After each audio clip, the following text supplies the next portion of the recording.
Anyways, this one is horror games I could easily survive from Derek. See, I am proud to announce that I will survive exactly 0 horror games. I know. I'm not that smart or that have much physical prowess. I'll admit it right now. I'm not surviving nothing. But you know what though? You know what I'm smart about? I'm not gonna put myself in that situation to begin with. That's where my brain and my smartage go. Just do not go there and not put myself in that situation. Oh, random cabinet starts opening my house. Burn the house down. Oh, abandoned hotel on the right turn. Turn left then. See?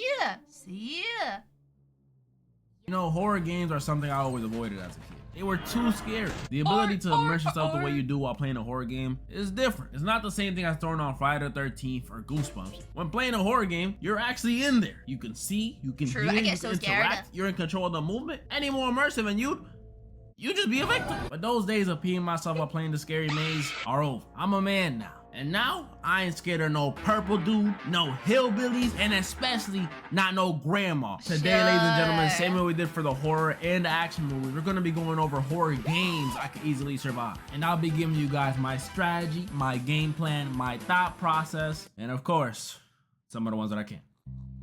Hello, neighbor. Ooh, this game really Imagine died. you witness your next door neighbor commit what looks like to be. I remember this game scared me so bad in alpha. I was like, oh, the music, oh, it's chasing me, ah! But then the game actually released like years later, and it's like just dookie. It's just dookie. Your first time chatter, Oberu, bro. This is the first stream and the first time I don't see your model in 2P. The frick is a 2P? 2P or not 2P? That is the question. Welcome on, Oberu. I don't know what you mean, but like, if you want 2P, type 2P in chat. Murder. Or at least a kidnap. And after witnessing this, you, the main character, decide to go investigate his super elaborate home yourself. But while you're in there, you have to constantly avoid this man capturing you, or you might be the next victim. Well, that's the plot of Hello Neighbor. A potentially murderous, kidnapping, middle-aged man. I didn't learn about this game through conventional means since I was a bit too old for it at the time, but I did see my little cousin who was obsessed with it play it. And while it is an extremely scary concept on paper, you a kid investigating the super complex home of a potential criminal who may or may not murk you when he catches you, that's scary stuff. But don't let it fool you. This game is light. I actually have one very easy solution for this. One that can be done at the very beginning of the game. How about you just mind your business? I know. Okay, but like that's like every single horror game. That's like if you're gonna apply that logic to every single horror game, that's like every single horror game. Just don't go there. Huh? Just don't go there. Don't go inside the house. Maybe bring like 10 big dudes behind you and go in together with 10 big dudes. Like surely 11 versus 1, you'll win every single time, right? But that logic, okay, that doesn't make that's too easy. That's like saying, anyways. That can be done at the very beginning of the game. How about you just mind your business? I know, crazy to think that you could just do it. But it's true. All this started because us, the main character, felt this intrinsic urge to become Sherlock Holmes after witnessing something a little sus. Like just turn around and look the other way, my boy. Look, I didn't grow up in the best neighborhood when I was younger. And even back then, I knew if I seen something like an old man getting jumped, all I could do was shut my mouth, keep it stepping, and pray for Gramps. It sounds messed up, but I'm sorry, it's the truth. But if y'all do want to go the good civilian route, all the kid really had to do was call the authorities. You don't even need no evidence or nothing. Just tell the cops your neighbor's a minority and you heard a white woman screaming in the house. They're gonna be there in 2 minutes, bust that door right open, and shoot first and ask questions later. Problem solved. Happy playtime. A lot of y'all probably already know this game, but if you don't, there's a horror game where you, the main character, are investigating a shut down toy factory after the disappearance of a bunch of employees 10 years ago. And while in there, you discover you're not alone. There are these things, these entities, these toy monsters that come after you while you're trying to figure it all out. And I'm gonna keep it a buck. I'm probably not surviving. Not only are these things going after you, all bloodthirsty toy monsters, but all of them are clearly on something. I can see it in their eyes. Huggy Wuggy got them dilated pupils, probably on some LSD or blue crystal or something. Poppy's obviously coked out. Look at those blood vessels. And Mommy Longlegs, she might be off the same thing as... Okay, but hear me out though. The one exception.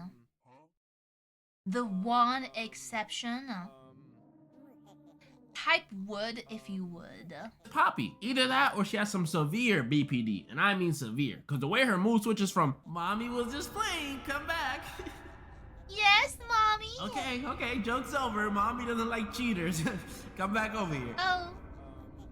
Get your ass over. Combo that with the prototype running around doing I don't know what. And in the third game, which I haven't played yet, they introduced hella new monsters. I tried to play the third game, but the third game gave me major like motion sickness, so I just dropped it upon like 20 minutes in.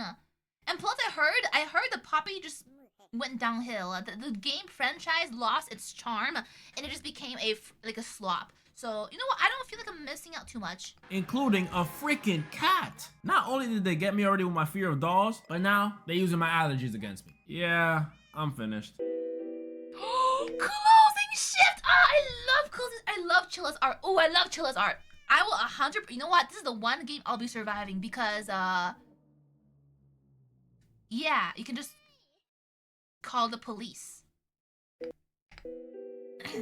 Now, while this one may look like a simple indie horror game, no joke, it's actually one of the scariest ones you could play. The whole time you're paranoid, on edge, and just waiting for something to happen. If this is how you could play. The whole time you're paranoid, on this jump scare was really mean. I think the game, the scary thing about this game was that it has so much jump scare, but the actual premise is not that scary. Edge and just waiting for something to happen. If this is how girls feel while walking alone at night, I am so sorry. I'll cross the street next time. It's a Japanese horror game where you play as a female barista working in a Starbucks type coffee shop. And I've never worked in the food industry before, but from what I hear, it's horrible. A horror game in and of itself. Maybe maybe it's because I'm from Canada and I didn't really experience the American fast food, but it wasn't that bad. When I was a barista, it really wasn't that bad. I think I really enjoyed it sometimes, you know, when it's slow and you just make a coffee and you just sip on your coffee when it's slow and you're just enjoying the music over the intercom, the radio, and it's not that bad. It's an easy to do job. So I'm like brain dead half the time. You have the clothing shift, obviously. And on top of having an annoying supervisor, as the nights go on, you start noticing some weird stuff going on around the shop. Strange noises, items missing, strange people coming in, strange people staring at you from outside, until you eventually realize you're being stalked. That jump scare was nasty. Stalker alert. We got a stalker on our hands, ladies and gentlemen. Eventually coming face to face with them at the end. Boom, we got the lore. While this one may seem simple because it's just a regular human, no special abilities, at the most, maybe a knife, it's not. There are two things in this game that could cause me some trouble. One is, the girl we're playing as is clearly not in the best financial situations. She's B to the R to the O to the K to the E. A college student. That affects the first plan I had, which was to just quit your job. We quite literally can't afford to do that. I know how it feels to be living off mayo sandwiches and instant ramen, and I'm not putting this girl through that. So the next immediate counter I thought of was, just tell your supervisor you want to switch shifts. You don't lose your job, you keep that bread coming in. See, sometimes though, you can't though. Cause like sometimes other coworkers are just nasty and they want to get all the good shifts. So if you're kind of new and they kind of know that you're kind of available, you can't exactly say no. When your manager is like, AQUWA, I'm gonna give you this, and this day. I'm like, but why? I prefer this, and this day. Well, it's because Ashley can't do this, and this day, so you have to do the other days. But I know you need a job, so like you can't say no. I'm like, oh. Fair. But yeah. And you stay away from all the creepy activities. That could work. If I knew how to speak Japanese. How would I even communicate? How? There's no subtitles in real life. Drawings, ASL, Morse code. How did I even get this job? Only things I know how to say in Japanese are what? Stop. And domain expansion. So communication wise, I'm cooked. Can't even call the cops. Meaning my only choice for the situation is to defend myself. So here's the plan. We know the dude stalking us is seriously obsessed with us, judging by those notes he be leaving and the pictures he be taking. And as creepy as that may be, it could be used to our advantage. It'll seem like a regular shift. I'll be whipping up some coffee, some lattes, when in the corner of my eye, I'll see the stalker watching me through the glass. He'll probably be imagining doing some heinous things to me. I don't know. I don't stalk people often. But he won't know that I have him right where I want him. As he's staring at me through the glass, he'll notice in the corner of his eye a coffee I left on the table. And this wasn't no ordinary coffee. This was a coffee with my lipstick on it. He's a creep, so he immediately wouldn't be able to resist adding this precious item to his precious collection. So he walks into the shop swiftly, trying to get the cup before I can even notice while I'm dealing with some customers. But like I said earlier, I got him right where I want him. Before he could take another step, he hears it. Yamero! Yoichi Tenkai. Mugen no Goroku.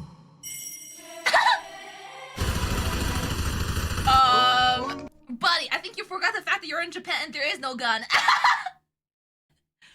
You should be saying Mugen Katana, and then you'll be, maybe, I don't know. I feel that's more realistic. You don't have guns in America. Okay, No Five Nights at Freddy's introduction is needed. easy because like night one is, you know, it's easy mode. If you play well enough, I mean, Foxy could jump scare you, but if you play well enough, night one is pretty easy. So the moment you realize, oh crap, this place is terrible and it's gonna kill me, just don't come back. There's not enough money in the world. I don't care how much you need this money right now. It's not worth just dying, okay? We all know the name. Some of y'all may know, I faced these guys before when I did the horror movie version of this video. And let's just say, I bodied them. But that was the movie, which is way easier than the game. When it comes to the game, before you can even think of coming up with a plan, you gotta ask yourself, which game am I talking about? FNAF 1, 2, 3, Help Wanted, or Help Wanted 2? Or maybe Sister Location, or FNAF 4, or FNAF 4 Halloween Edition, or Security Breach. All these games have different locations with different enemies you gotta deal with. Some have 4 animatronics, some have 1, some have 50. It's ridiculous. But if we're to go down the list, FNAF 1, I think I can handle it. I may not have worked in the food industry, but I have worked security. And when you have experience like I do, the answer for this one is simple. There is no way I am working a minute on that payroll they got you on. $120? Really? I thought this was a pizzeria. Wait, 120, is that for 5 nights? On that payroll they got. Was this for 5? So that's like barely $25 a night? And you're working for 6 hours with your life on the... Yeah. See, 120 is not worth it. 120 billion? Now we're talking. Got you on. $120? Really? I thought this was a pizzeria. I didn't know I was working at Shein. $120 nowadays can maybe get you a pie of Domino's and a scoop of ice cream. I'm good off that. So the way I'm beating FNAF 1, I'm just not going to work. Maybe I'll go the first night, secure a cool 20 bucks for the 8-hour shift, but after that, I'm good. FNAF 2, they pay even lower. But it's so easy, it's practically free money to me, so I'm doing it. And this one we deal with almost triple the amount of animatronics as the first one, and instead of the classic setup, we got 2 vents and 1 big vent right in front of us, which may look intimidating at first because it's so open and accessible. Is there a reason why we can't just do this from outside? What, like, we couldn't do like a Bluetooth situation? Is there a reason why we couldn't just do this outside the premise? Like, why couldn't we have like Bluetooth access to like the doors, so we like in the cameras, and so we do it? Oh, the plot. This was the 1980s. Oh, so you mean to tell me in the 1980s you got animatronics that can just move just off its grid? Cool. It's not. Because the second you throw that mask on, these animatronics don't beat on nothing. They got this whole facial recognition mumbo jumbo that doesn't let them see that I'm a security guard, which honestly makes no sense. I know damn well they can still see my ass in my security uniform gripping onto my chair for dear life. But hey, if it works, it works. And the other two that can bypass the mask, all you gotta do is use the flashlight and just wind the music box on the camera. It's easy. If I just don't take off that mask, constantly hold the flashlight, and keep checking the cameras, I'm gonna be Gucci Kabuchi. But that's the first 2 games. Yeah, that's true. You know, that's kind of really stupid. Like, if it's just a mask, right? Why can't you just keep the mask on? You can still see out of it. So keep the mask on. Use your little security camera, tablet, whatever. Just keep the mask on. Which to me are the easier ones. But FNAF 3 though, this one is more difficult This and game was completely different than the other two. Straight up Instead of facing multiple ass. animatronics, which may seem harder, I'm gonna be faced head to head with the main man himself, Springtrap. He's a cold, calculated serial killer in a gold bunny suit. And he's also the creator of the animatronics, or co-creator. The point is, the dude is smart. And it's just me and him in his rinky-dinky amusement park. What am I gonna do? And a lot of y'all FNAF fans may not like this answer, but I'm whooping him too. Look, I'm a fan too, but this dude's kill-death ratio is almost entirely made up of kids. And like I said in the intro, I am a grown man now, standing at a tall, 5'9". I'm cooking him. Springtrap is going to catch the work. He's gonna wish those spring locks got him before. Oh, but Wait, hold on, but why is he looking at me like that though? I just realized. Why is bro mogging me? What do you want? We can talk. Like, I don't know. I kinda why is bro why is bro looking at me like that? Hold on. Springtrap is going to catch the work. He's gonna wish those spring locks got him before. Oh, but he has a metal suit, so if you punch him, it's gonna hurt. Who said anything about punching him? I got the chair I'm sitting on, the fan right in front of me. There's quite literally a guitar right there. If Springtrap walks in, I will not hesitate to smack him upside the head with it. He's just Michael Myers if he was a fairy. And y'all know what I did to him? Realistically, only FNAF games I'm struggling with are Five Nights at Freddy's 4, Ultimate Custom Night, and Sister Location. Five Nights at Freddy's 4, because you play as a paranoid kid and look at these things. FNAF 4, I beat it, but Sister Location, that game is brutal. I remember getting so tilted at the one part where you had to like, you had to listen for the sounds, and then you had to like look down and keep walking, but then you had to stop. But then you had to keep walking. Oh, that part pissed me off so bad. Ultimate Custom Night because... Hey, yo! What is even happening? And Sister Location, bro, baby is 7'2". I am not dealing with that. And as for Security Breach, Ruin, and Help Wanted, I can't say for certain. I haven't played those yet, but I'm sure I'm about to end those too. As you guys can see though, just like the action and horror movies, there's only a few games that can really stand in my way. I mean, I'm still pretty much unbeatable. Let me know any parts you guys think I was wrong or right about, and let me know any more horror games you guys want me to go over for a part 2. I know I missed a lot. Also, let me know if you guys want me to play any of these horror games or any other horror games on a second channel. I'm thinking about making one in the future, but Yo, I need myself some more I wouldn't Chilla's want to art make games. anyone jealous with my gaming skills, you know? I really like Chilla's art games. Let me know for real. And moral of the story? Get your ass over! The moral is to just not put yourself in this situation. That is the moral. Be smart, guys. Be smart. Good video. Yo, check